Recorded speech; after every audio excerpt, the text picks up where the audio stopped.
Today, I'm going to be speaking about why many Africans struggle to advance in corporate America and Canada, all right?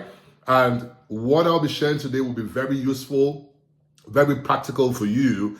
And in case you are not even struggling, you would understand how to help others navigate the terrain, all right? Onye is from Colorado, all right? How's the temperature there? Hope it's not getting too cold already. Okay, welcome, joining from Canada, Lara from Canada. I see you. Welcome, everybody. All right, so we're going to kick right into it this evening.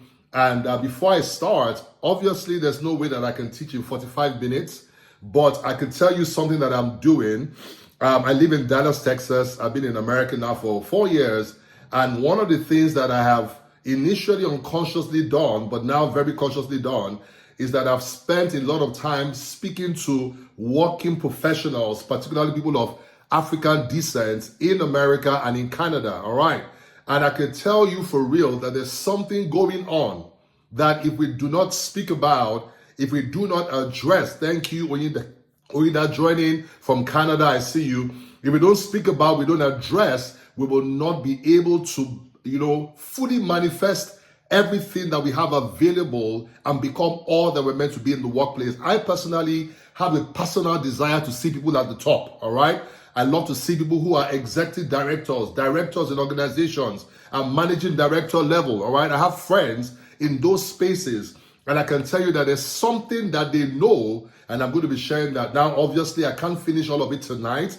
We're going to start today, but I'm going to tell you what I'm going to be doing. On Saturday in the evening by 6:30, I'm going to be having a webinar, but I'm not going to be doing it alone. I have two executives that will be joining me. Harry Akiola is based in Houston, Texas. He works with probably one of the biggest, in terms of market capitalization, actually, the biggest bank in the world. Go and check online what bank that is. I can't mention those names because of, proprietary stuff and all that, but he's an executive director in that organization in terms of, is responsible for talent, responsible also for leadership development. And in fact, I'm meant to be in Houston this week. If I do go to Houston, I'm going to see him this week. We speak quite often and he's exposing a lot of things about what is going on there. The second person who is coming is my friend Onye Konsoni. She's a director of strategy and transformation she did one of the big four, all right? Is based in Toronto, Canada. And she also will be sharing deep insight. I also will be sharing insights because what I've done is that first and foremost, I have Mr. Sean says, all the way Edmonton says, I'm looking forward. Saturday, 6:30, all right? Somebody's going to put the link right away. I'm going to pin it. It's free to attend, all right? It's a free webinar, and I'm going to be teaching there. And we're going to be talking about how to command the room using your voice, value, and visibility, all right? Thank you. So that's the link. The link is also in my bio. You can go ahead, get registered, get your friends registered. It's going to be an amazing 90 minutes teaching session, very practical with activities of what you can actually, do post that session, all right? So please, Saturday, thank you for all the fire emojis. I love that. And please, this is a great time to invite your friends, all right? Get them to be a part of this tonight. I promise you that what I'm going to be sharing, particularly people that are of African descent, what I'll be sharing will be very, very, very relevant to you, all right? So, like I said in one of my earlier posts, I've been doing a bit of research, very intentional of late, because I started to speak to people. I've always been a career enthusiast for as long as I can remember, over 15 years now, all right, working in HR in different organizations. Yes, Mr. Sean, voice, value, and visibility. Practical steps. We'll be sharing that on Saturday, so that is the link. Go ahead and click the link and make sure you register and share that with your friends also. I'm on a mission to help African professionals working in corporate America and Canada truly take their place at the top, all right? First and foremost, being at the top is where you earn the most, all right? Typically, except you are a deep specialist in a particular area. But for a lot of people, most of us, our roles, we work in what we call a pyramid, formation of organization. And therefore, it means it's cooler upstairs. It's more challenging upstairs. I was speaking to a friend of mine, and she was saying to me that I'm bored. I've done this work for going to 19 years now, and I'm bored. I want more. Listen to me. You would always find more at the top of the pyramid, okay? There's also a lot that is going on. You know, I keep talking about how the rollback of DEI earlier this year, okay, not just in America, but in Canada also has affected recruitment that is hiring, has affected promotions, has affected lateral movement in organizations. And I ask myself, what is it that we can utilize that would give us an advantage that is very practical? And tonight, I'm going to be sharing that with you. All right, so you can go ahead. There's this thing that looks like a little kite at the bottom of the page. All right, I'm recording on YouTube also, but you can click that and share this with your friends, and I'm sure they're going to be getting value out of this. All right, so what I'm about to share with you, a few things just to let you know what is really going on in the moment. I know you know, so I want to try to validate it, and then after that, I'm going to talk about, I've discovered at least 4 things. And you see, when you understand what makes people struggle, that awareness alone is about 50% of the syllabus for success. Because at that point, you can trace your own story and be able to identify if those challenges are there and now understand how to overcome them. I recognize that a lot of people, what I'm about to talk about, they play a lot of words with it, you know. Oh yeah, you know, visibility, executive presence. I hear a lot of those conversations, but I ask them, what are you doing about it? Let me share a story that happened this Sunday. I was in church this Sunday, and we had a gentleman who works in Google, and he's very deep in artificial intelligence. We'll get to that at some point today. This is a real story. This is on Sunday, all right, and he was sharing something about his organization. He works in Google, and he said that, you know, he works very hard and stuff like that, but his manager called him one day and said, you don't tell a good story with the results you have. Tell a good story. A lot of us don't understand how to tell a good story. For example, one of the things that he said is that, you know, he says things that I help customers to do this. It's very low language, typically, in this environment and this client particularly, to just say, I helped customers to do this. Anybody can typically help, but there's a way that you can strategically guide your client towards achieving strategic results. I said the same thing, but in a different way. Listen to me. Being African, if you don't break out of that mold, you don't tell your stories the best. Have you not heard about it? About how they say that everybody tells the story of Africa except Africa. It's time for us to tell our own stories. Can I say this to you? That mindset even affects a lot of us, even over here.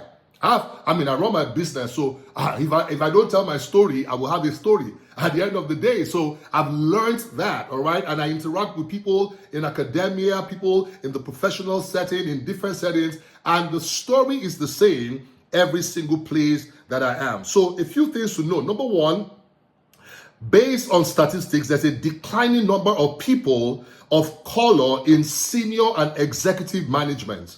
And like I said, on one end, DEI and those kind of things, but there are other factors. One gentleman that I spoke to, who is not, and I'm not racist, but is not African, all right, is senior, and I said to him, I said, why do you think people that are maybe African or my color, why do they struggle, as it were? And he said, well, that I don't see too many of them showing the enthusiasm that they want to lead in organizations. I said, what? No, as Africans, even from primary school, your father is telling you, the person that came first in class, does he have 2 heads? So we want to lead, but the problem is that many times we don't tell that we want to lead.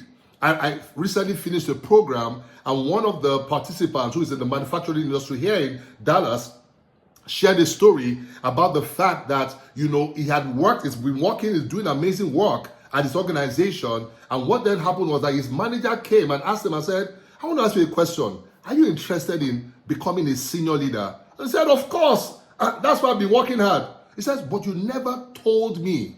Listen to me. In this climb, you've got to tell them. You got to open your mouth and let them know. Because, for example, many of them assume that some people are just okay being individual contributors, and as long as they earn more, that they are fine. Because people leadership is at another level of performance, requires another set of skills, and you have to be intentional where that is. And so you have to open your mouth and speak. Well, don't let me get ahead of myself, all right? There's a lot of loss of jobs that it has increased. It's not very much publicized, but quite a number of people, thank you, Jaye, says sometimes timidity is a factor. That timidity, if you know where it lives, I want to go and kill it. Are we together? It has cost too many people their greatness. It has cost too many people their, promotion, all right, in this ideology that I'm just a timid person. Now, if you've been close to me, you know that I'm not timid. Even if you feel it, you are not. Are we together? In fact, if you are watching me and up until now you have always told yourself, I'm withdrawn, I'm timid, can you please put in the comment section, I am not timid, I am bold. All right, let's keep going on. All right, so there's a lot of loss of jobs. A lot of people that I know. I was speaking to a friend of mine based in Maryland, and he said to me he has a community of over 1,000 people, and he said quite a number of people in the last couple of months have lost their jobs. Thank you, Anika. Imposter syndrome. I'm going to talk about that at some point, all right? And the fact about it is this, that while these are constraints, there are still opportunities. Thank you for that person saying I'm bold. That you typed it shows you are being bold, all right? First step. Let's keep going on. Now, we also have an increasing number of people at middle management. My observation is that it seems to me, thank you for those that are typing, all right? It seems to me that a number of people, particularly of color, now I'm not profiling nobody, but a lot of people, particularly of color, once they achieve one good salary, they don't tend to strive for more. Can anybody give me an idea of how much in dollars you think that amount is? Just type in dollars. How many hundreds of thousands you think it is, all right? And I've observed that, okay? I mean, if I have a job of maybe $250,000, I'm not saying that's a figure. Please give me your figures, what you think that figure is, all right? But if I had a job of maybe $250,000, I'm married, one wife, 2 kids. Somebody says 100K. Yes, some people, 100K is I'm earning 6 figures. And I say to you that 6 figures is 100K is also $999,999. The same 6 figures, but 2 ends of the spectrum, all right? My goal is to get you going from 100K to more. Are we together? All right, let's keep going on. We also notice, and I have friends who are executive recruiters, all right? Yes, especially for a 2-income home, yes. Oh, exactly. So the husband has 100K, the wife has 100K, and all those kind of things. But let me say this to you also. I wish that, I know that they're complaining and say, ladies, they don't want to work and all that. Most ladies, don't want to work, all right? They're serious-minded and all those kind of things. But the truth about it is that, if your spouse, depending on how you guys are working together, is earning well, one of you can decide and say, you know what, I want to try to work on a business and grow that business. Can I take a 3 months off, a 6 months off? Listen to me, more liquidity gives you more capability to make choices. Are you hearing me? All right? Thanks for everybody that's following me. I can see you. Thank you, Jimmy. Okay, so let's keep going on. So there's a reduced number of successful conversions from interviews to jobs. I spoke to a guy who is an individual contributor in the cloud engineering space here in Dallas, Texas, and he was talking to me about the fact that most people that are Africans in his field don't want to leave the individual contributor level because according to him, once you become a people leader, which is the next level in terms of growth, once you become a people leader, you are not as technically sound as the people who are individual contributors. And when these were his words, when the economy shrinks, the people that struggle to get jobs are people leaders, people that find jobs more easily are the individual contributors. So I asked him a question. So are you saying to me that all you want is safety? And safety is important. Don't misunderstand me. But there's something I call strategic safety, where you are indispensable. And listen to me, there are people that are indispensable. I've studied this for years. And even in this northern climate, all right? So we're going to get into that as we go along. The good news, like I said, is that there are a few factors working in your favor. Number one, there's an aging workforce in North America, all right? I was reading some research about it. People in the age bracket of 65 and above, the numbers have increased significantly in the last 5 years, particularly. People are hanging on more, all right? Now, from a talent management perspective, when an organization looks at its portfolio of talents, okay? Yes, thank you, Anika. When the organization looks at the portfolio of talent, what they also do, one of the factors they also consider is your age. I have listened to an executive say to me that they made a strategic decision that they will not invest in people that are above the age of 40 intentionally any longer. They would work on a younger workforce because they realized that the median age had gotten close to 40. And what that means that if you stay in that organization, you are just going to be there. You're going to earn a salary, but there's no real growth for you. By the way, even if your company says that, there are many companies, all right? It's called Fortune 500. Your company is only one out of all of them, all right? But let's keep going on. There's also likely, it is said, and I know that there are many conversations about the economic realities in America. The economy is shrinking, is tanking, and this and that. But I've been hearing some figures. In as much as I don't like the tariffs, I heard that the tariffs are bringing in some money. I hear that some people in the UAE are bringing $4 billion. Somebody say amen to that. Because when that money does come in, what it does is that in terms of the economy, it provides more opportunities. All right. So I'm saying to you that in as much as you might be, because somebody might be watching me right now, maybe you lost your job. And if you did, I'm sorry about that, but that's not the end. Or maybe you have been in the same role for quite a bit of time. That is not the end. There is still a lot that is ahead of you. All right. Let's keep going on. Hiring is slowing, but strategic hiring is actually increasing. Are you listening to me? Hiring truly is slowing down, but strategic hiring, particularly in the area of artificial intelligence, is actually increasing significantly. Listen to me. If you're working in corporate America, corporate Canada, corporate wherever you might be joining from today, you must know the AI of your business. All right? It's not something to talk about like it's far out there. And I know that you know, but my question is, what are you doing?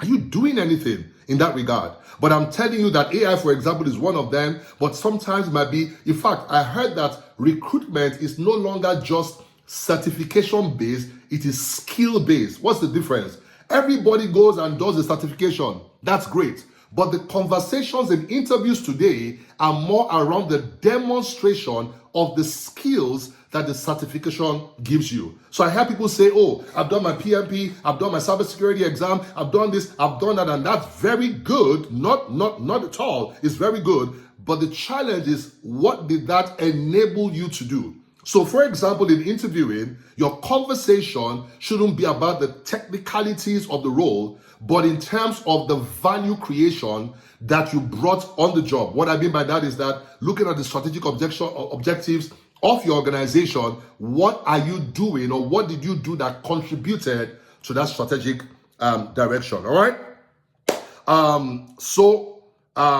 Let me talk about some pain points in speaking to a lot of Africans in diaspora, particularly in North America. Number one, a number of people told me, Jimmy, I'm being passed over repeatedly for promotions and for opportunities. All right. And by the time I sit down with them, I realize that there's one thing that is missing. And today we're going to talk about that one thing. Now, that one thing, there are 4 challenges I find. I'm going to talk about one of those challenges today. All right. And if I can't finish today, maybe if you guys give me the right vibe, all right, I might come back on Thursday and teach a little more. All right. Okay. So, but let's see how far we can go today. So people are being passed over repeatedly for promotions and opportunities. I remember someone saying to me about how her Indian friend, who, any small thing, those are her words, any small thing that she does, she makes so much noise about it. And guess the annoying thing, they're promoting her. It almost looks unfair, but can I say this to you? This environment recognizes the one thing I'm going to talk about today. Are we together? So stay with me. I also realized that a lot of people are struggling to build relationships upwards in their company or deeper in their company. What I mean by that is, who knows you in your field? One of the blessings of remote working is that you can be closer to your family. You can have a wig or a jacket you can just put on, in case you have to turn on your camera. A bit of convenience. You can actually use your jiggler. Put your jiggler, and the jiggler is working for you while you quickly dash to Kroger or get some groceries. And that's nice. But the truth about it is that one of the backlashes of being in the remote space is a lot of people have become remote in their presence. Oh, I let the cat out of the bag. The one word that I can tell you that if you are able to build intentionally is the word presence. You hear the terminology executive presence. Thank you, Eli. She bought me a badge. Appreciate it, all right? You hear the word exec, but I'm not going to talk about executive yet because, people think that executive presence is the presence is what you get when you want to become an executive. Can I say this to you? You must demonstrate the presence before you become an executive. That is what will make them give you executive opportunities. All right, so let's keep going on. So people struggle to build relationships upwards. I ask people, how many of your colleagues are in the office that you speak to, that you connect to, that they're like, I tried, they just like to be in their own place, I tried, they're always trying to get me to go for happy hour. Listen to me. Go now. I don't want to be happy. It's just for 1 hour. Happy 1 hour. Go. It's so critical. I understand that maybe your values and things like that, but listen to me, the company you work for is the company you work for. There is a culture. There is a way of life in that. Now, the question is, do you want to grow in that company? I'm not asking you to compromise your values, but I'm just saying to you that you have to intentionally connect. Thank you, Eli. Eli says, better go. I'm serious. I've learned the skill of pouring water in a wine glass. Pouring water, and if I'm too spiritual, I will turn it to wine. I don't do that, all right? I'm just messing with you. But the idea behind it is that it's not even just going, it's being present. That is why I said the word presence. I'm going somewhere. Stay with me today. All right? So because of that, people don't network. Now, I even find something interesting. People find it more comfortable to network outside of their industry, outside of their job. Oh, I'm meeting new friends. You are in healthcare and all your friends are in IT. Again, if you're probably thinking about pivoting, that might not be a bad idea, but the truth about it is this, that you need to have roots where you are. That's why when I go to your LinkedIn page, I don't see no recommendations because you have not engaged enough with anybody for them to boldly come up and put a recommendation or a comment on your LinkedIn page. A lot of people, I wanted to go somewhere, but let me leave that for today. Let's keep going. All right? I also noticed something. A lot of people are investing in courses. I still spoke to somebody today, and I love it. PMP. She told me she's doing a course in executive leadership in one of the Ivy League schools. Wow, maybe $3,000 something. Virtual course.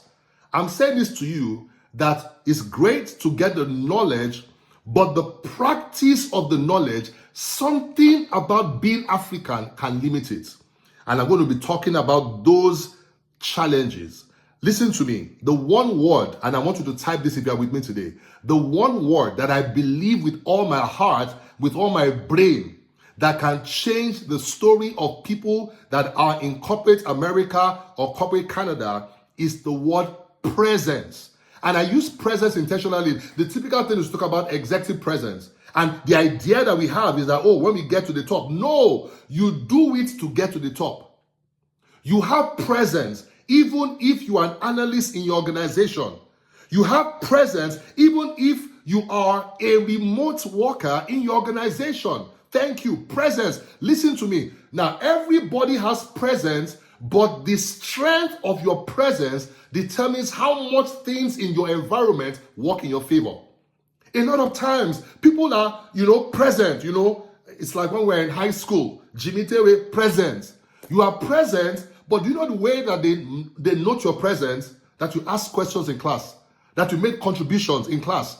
Have you noticed, for example, that when we went to college or university back in Africa, many times all you have to do is the lecturer comes and says, who is in the class? Everybody submit to attendance. Attendance is 15%. And all those kind of things. In fact, if you're not in the class and you're lucky enough, somebody can actually, fill the gap in for you. But can I say this to you? Move over to the Western Hemisphere. What happens is that they mark you based on your contributions in the class. My son went to college 2 weeks ago now? Yeah. And one of the things I said, Mr. Terry, you are going to let your voice be heard. You are going to give valuable contributions. You are going to read before the class so that if you have any questions, you can come to the class. I said, some people are going to say, what is wrong with him? Why is he always talking? I said, listen to me. They are not the ones paying your fees. I am the one paying your fees. And the person paying your fees is telling you, because I'm not doing student loan, and I'm telling you, your voice needs to be heard. I was in a session, he attends a school, Texas Tech, and we attended the orientation session for the school. Guys, by the way, when I attended that orientation, I now understood why I was disoriented throughout my university days. I didn't get myself until my fourth year. I'm telling you, I attended that orientation and I realized, there's a lot of things. I know some of you, maybe you have been here, first generation, migrants, you don't understand what I'm talking about. But if you know what I'm talking, is there anybody here, you attended a class or a school where on the first day of the class, the lecturer is telling you only 10% of the class will pass? Anybody been there before? Anybody? Let me know in the comment section. All right? And the reality about it is that we don't understand the impact of that. I was in the orientation and they were telling me about how they have these mentors, how they have these coaches, how they have this. And I was just like, oh my God, these people are setting people up to succeed. Now, what you don't understand is that consistent exposure to negative words actually affects your confidence. A lot of us are still, some people are even mentioning their school or their classes, all right? Now, the truth about it is that if you're not careful, you might still be responding negatively to that experience, all right? So what is presence? Let's talk about that real quick. Today, I obviously cannot, I can't take all these classes, 45 minutes. In fact, I have to go because funny enough, so I'm going to, once I'm leaving here, people I went to high school with, one of them is in town. We're going to hang out with him. In fact, they're already there already. I told them once I'm through, I'm going to come, I'm going to show up and all that, because I realized I need to network. I need to expand the scope of those who know me, know what I do, and can be willing to recommend me. All right? So let's go on. What is presence? Presence is the experience people have of you by being in the room. So there are two elements to it. Being in the room, yes. Oh, ISI 95. Who is that? Let me know who that is, okay? All right, yes. So presence is being in the room, number one, but the experience that you bring in the room. So a lot of people are in the Zoom room, but we don't feel you. That is not presence. So somebody said to me, when I do all these Zoom meetings, I just join, my camera is off, I just wait, when they finish, I'm happy, I move back to my job and all that. I want to tell you something. You are setting yourself up to be invisible in the organization. Visibility is currency in this hemisphere. Are you listening to me? And even if you are not confident in yourself, you've got to build your confidence. Don't let me get ahead of myself, all right? So presence is two things. It is being in the room, but letting them have an experience of you that is unforgettable. So for example, you're an analyst and there is a committee that the CEO put together, and then they said, that we want somebody to volunteer, or they didn't even say. You reached out to your manager and said, I heard there's a committee. Please, if there's any opportunity for somebody to volunteer, to maybe take notes, put summaries together, I am willing. Just what I just said. I'm telling you that you are going to put your leg into the room. You are not going to, please forgive me what I'm about to say. There's a religious orientation that believes that sometimes, and I've experienced it before, where things come to you. I understand. But can I say this to you? Some things in your career will come to you, some you will come to them. I'm telling you, 100%. And the two of them will be testimonies at the end of the day. So you have to be intentional, very intentional about it. All right? So presence is the experience people have of you. People must say, wow, that was a very intelligent contribution. Or who is that lady who is always making contributions in the class? Who is that person? Always, I noticed that, I remember in my early days, I worked in a consulting firm. It's called Richard Consulting. And we invited this facilitator from, it was a leadership coach from the United States of America. And I remember I was an analyst. And I remember that we had a breakout session. And, they said, somebody should take charge. And everybody was, I'm tired. I just picked the marker and went to the board and said, okay, guys, so, and I just started doing that. The guy came to me and said, I've been watching you. What you just did, most people don't do it. You took the lead. And what was the lead? I'm not trying to be the leader. Guys, that thing, I wish I can just say receive it. Amen. But you have to build it. Are you hearing me? I wish I could just say, take it. But sir, or ma, you've got to build it. Are you with me? So, presence, there were at least 6 dimensions of presence that build the experience people have of you in any organization. 6 dimensions. I'm not going to teach them today. On Saturday, if you have not registered for the webinar, look at the link at the bottom of that of this screen. That is a free webinar this Saturday, 6:30 p.m. So go out, do what you want to do, have fun with your family, come back in the evening, and in the evening, let's have a conversation. I'm not doing it alone, I'm doing it with my friend. 2 amazing executives would also be in the room with me, all right? So what are the 6 dimensions of presence? The first is physical, all right? Listen to me. I want to ask you, even if people don't turn on their camera, you turn on your camera. Somebody said to me that she was walking, when they began to force people to come back from, being virtual, to come back to the offices, she said she got to the office and people were like, oh, how are you? You are the one on Zoom. You are the one on Zoom. They cannot know you if you don't turn on your Zoom. I know the rule does not require you to turn on your Zoom, but if you want to zoom upwards, you have to be visible. The physical appearance. In fact, she said, oh, you're the one that's always making those contributions. Some people, you make a contribution, but they don't know you. Even your name is JT on your Zoom. What does JT mean? Django the what? Are you listening to me? So you have to be intentional. Listen to me now. If you're not interested in upward mobility, this is a good time for you. I'm wasting your time. Your destiny is wasting. Turn off now and disappear. But if you're interested seriously, I am sharing with you one currency that you have. The only problem is you've not built competence around that currency. So there's physical presence. I can't teach it. There is vocal presence. Vocal presence. What do I mean by that? Your voice is your power. Oh my God. People, you're in a room. It's always happened to me from forever. All right. I had an idea. I want to share this idea, but what if that thing, what if? That is the thing you must find out. What if not? And many times somebody now says what you want to say. Listen to me. I even speak to executives and they tell me that the same thing happens to them. Your voice, thank you, Dimeji. Dimeji is a researcher in Harvard Business School. I know him, all right?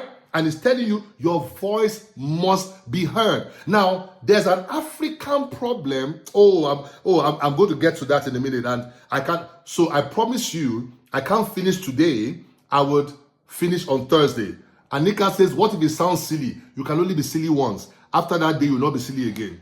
You see, another challenge is that we don't have the training to embrace learning. We call it failure, but I call it learning. Even because if you don't speak up, that thing that is silly will be in your mind and your mind will not become a silly mind. You get my point? So one of the ways to deliver yourself is to utter it, and you will notice that the next time you don't say it that way. Okay. Somebody says, Jimmy has always had great presence and a strong voice for my side. I really want to know who is this. This person was my high school mate. All right. Thank you. Okay. I like the comments that are coming in. Yes. You fail forward. Always ready. Now, don't be ready to fail. Be ready to succeed. But if you meet failure on the way, just keep moving. Another challenge that I find with us Africans is that we're not trained, around managing our emotions around failure. So, even from primary school, people are cheating just to avoid failure rather than getting things right. I'm telling you that, you see, when I coach some people, I realize that what is affecting them is decades old. But the good news is that everybody can be rewired. So there's physical presence, vocal presence, mental presence. How many people know that you're in a meeting sometimes that you're just waiting for the meeting to finish? Your mind is not there. Okay, thank you. Your mind is not there. And once your mind is not there, you cannot contribute value in those kind of environments. Are we together? There is emotional presence. Listen to me. Have you ever been in a meeting before and somebody, says something to counter what somebody else says as if they don't care? And everybody's like, in their minds, oh, you shouldn't have said it that way. That person lacks emotional presence because they don't understand how you are able to help people identify a gap in what they said without berating them. And I can tell you something, one place that unconsciously has trained us around that, because why in God's sake will anybody tell you on your first day of school that many of you are going to fail? Many of you will have extra year. All right, let's keep going. So there's physical presence, vocal, mental, emotional, intellectual presence. Listen to me. You've got to know what you know. Intellectual presence, very critical. I don't want to break it down. The last one, I call it spiritual presence, but I call it the presence of inner alignment. And this one is the most powerful because this is the one, for example, where boldness comes from. Have you ever seen somebody, analyst, entry level, but they're very confident? I can tell you that confidence, the word spiritual is also the word unseen.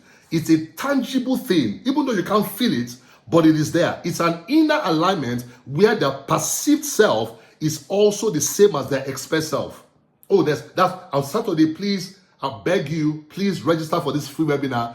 After a while, I must start charging because I want to go to Punta Cana, all right, and take my wife out on a date there. So I'll be charging you, but before I charge you, make sure you join the webinar for free. It's this Saturday and be part of it. Thank you, Ailey. She summarizes 6 dimensions of presence: physical, vocal, mental, emotional, intellectual, spiritual. All right, and which is inner alignment. Now, that's what I'm going to. Let's talk about why Africans struggle. And please, before you say I don't struggle, even I struggle a bit with it. I always tell the story about how in 2016 I was invited to Harvard Business School at the African Business Conference to come and speak. And that day, they had a networking meeting. So typically there's an evening networking meeting the day before. And I got to that meeting. I was already hesitant. Leaving my hotel room, I was already hesitant. Will I know anybody there? Will I be comfortable there? Anybody knows what I'm talking about? I get into the room, and true to my expectations, I can't find my color. It's a lot more milk than caramel, if you know what I'm talking about, all right? And so I'm looking at everybody, and at the point in time, I try to move into the room, and nobody is looking at me or kind of like giving me an eye. I didn't know that what you do is that you step up to people and put yourself in conversations. You see, that is not very African. In Africa, somebody must kind of like give you permission. Oh, I'm going to teach about the permission problem that a lot of us as Africans, actually, we are always waiting for permission to speak, permission, to make a contribution, permission to take a step, permission. And in this place, I have found out many times you take permission intelligently for you to be able to shine. So after a while, I noticed, so I went to go and grab coffee. And I'm just standing, doing like I'm enjoying the music, feeling very awkward in the room, and all those kind of things and stuff like that. And thank you, Jumi says it is so true. Guess what I did? From the corner of my eye, oh my God, I saw something black move. I turned my eye, I saw a black guy. He saw me, he was like, hey! I was like, hey! And the two of us spent the whole evening talking. And we didn't make Africa proud that day. Because we were okay with our comfort zone. Listen to me. Your big break usually is not with people you are familiar with. It's usually with strangers. You know that thing they told us in Africa, don't talk to strangers? It's a big problem. Your breakthrough is with a stranger. So if you don't train yourself, the third point I have here, or the second point, all right, why many Africans struggle, and when I say African, even my brothers and my sisters, African Americans, some of them do struggle with it. John says, no be lie. It's very real. All right. So there are 4 African challenges. And what I want to do today, oh my God, I have 4 more minutes and I must keep my word. So I'm just going to list them real quick. On Thursday by 7 p.m., I promise you, I'm going to bring part 2. All right. If I get enough thumbs up, I will come back on Thursday, all right? Somebody says, I can say it's funny. I was in that same situation, all right? Step out of your comfort zone and just start the Yes, that's what you need to do. Start the conversation. Even the ones that look as if, that smile, there's one smile. How many know this smile? Even when they do it to you to do your own and go there, all right? Thank you, Elias. She says, such a solid conversation. The first African challenge we have is our cultural beliefs. And let me just say something about that real quick. I can't teach it tonight. Thank you. I'm seeing the thumbs up. So Thursday, 7 p.m. CST, I'm going to be back, all right? And we are going to continue this because I know that this North America, they said, oh, we jackpot, we ran away or whatever. Well, we are here. And when we are here, we are going to rule and reign in this land. Anybody with me? I'm serious. We didn't come here to count bridges. Are you hearing me? We are going to be the head and not the tail. And I'm very serious about that. All right. So let me talk about the cultural belief limitation or challenge. In Africa, generally, the culture, I like what Sharon says. She says, your big break is not with the people of your color. A white person gave you 3,500 as a gift. Before you find someone that gives you 3,500, that is our color. Usually, God must speak to them and then they must obey. Those are two complex variables. But we're not going there today. All right. So stay with me. All right. There is something, I'm going to tell you what it is. In Africa, generally, all right, individual presence bows down to hierarchical presence. Write that down. Thank you. Someone said Thursday show. Individual presence in most African cultures, it bows down to hierarchical presence. And there are 6 dimensions of hierarchical presence. The number 1 is age. What are you saying? What do you know? How old are you? By now, you know that even when they're struggling on their phone, come and show me how to do this. That is the first sign that they don't know everything. That's even the ones that are even humble enough to ask. You get my point? That is the culture. And the thing about culture is that it's so subliminal that it can become ingrained in your own personal culture that it becomes a limitation.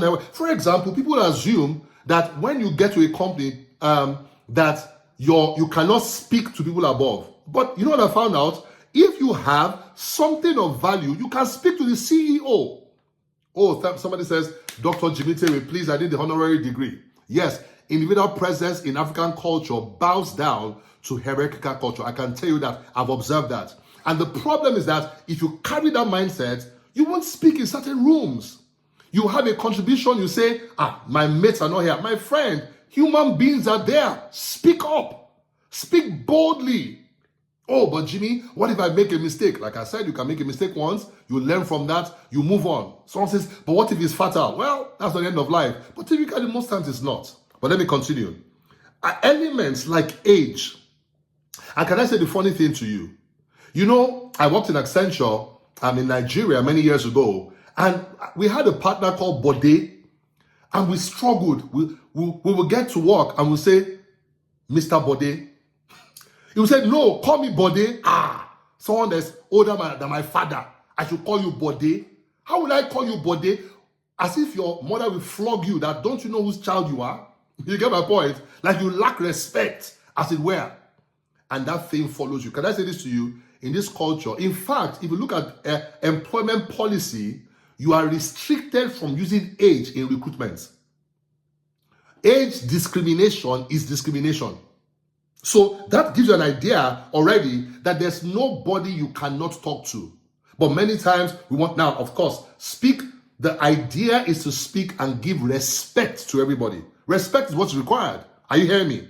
But you must be confident enough to speak. I mean, here they say, hey, Bob, how you doing? So, Bob, while I agree with what you said, there's this other dimensions in your mind. I mean, if you say that in Lagos, where I'm from, you tell Bode, while what you're saying is correct and all that, I don't think it's, complete. The people that are going to line up to beat you, they're outside. Are you getting me? Okay. Time up, please round up so I can go with my, okay, no fear of missing out. Beautiful. All right. So, age, race, I can't teach you tonight. In fact, let me hang my boots, all right? We're going back on Thursday. Before I go, one thing you learned. Tell me, type it. One thing you learned tonight. Now, as you're typing, please make sure you get registered for this webinar on Saturday. I'm going to be teaching. I'm going to be talking. The title is Command the Room, using your voice, value, and visibility, all right? And also, I'm going to be interviewing 2 executives, Onyiko Sonny, who is Director of Strategy and Transformation at a Big 4 consulting firm based in Canada, and also my friend Harry Akola, who's an executive director with the most capitalized bank in the world. All right. So let me just leave it at that place. So thank you. These are the things you've learned. Amazing. Amazing. You guys have been amazing students today. All right. And you guys are committing to me that starting tomorrow, you're going to start doing something in that regard. Guys, I'm telling you, being African is one of the best things in this North America. The only thing that we need to culture code properly so that we're able to bring what we have in a way that people are able to receive. All right, so I got to go right now, okay? Another one of my classmates, John. Hi, John, I can see you. Just, signed into the room. But I'm heading now to go network with some of my classmates. Some I've not seen for about 30 years. I'm going to go meet them right now and all that. But thank you so much for joining. The link, if you can't get this link here, it's in my bio. So go to the link in my bio. I'm going to save, so I'm recording it right now. So I'm going to upload it on YouTube. All right. So you'll see it on YouTube also within the next 24 hours or so. All right. So thank you, everybody. It's been an amazing one. I will see you on Thursday by 7 p.m. Bye, everybody.